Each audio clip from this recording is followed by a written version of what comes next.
Hey, what's up, guys? In today's video, we will be looking about instance storages. For that purpose, click on the AMI over here, Amazon machine images.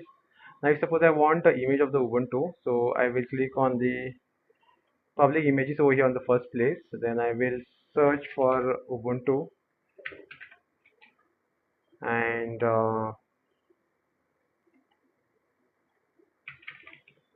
root device type. Click on the root device type equals to.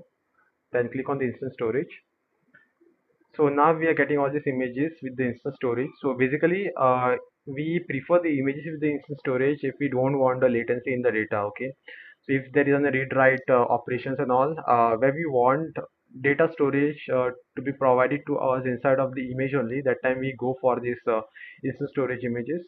So these are the some of the images instance storage supported in them from Ubuntu. So this is how you can filter out the things and you can find them inside of these images and AMIs. Okay, so thanks for watching. This was about the instant storage images.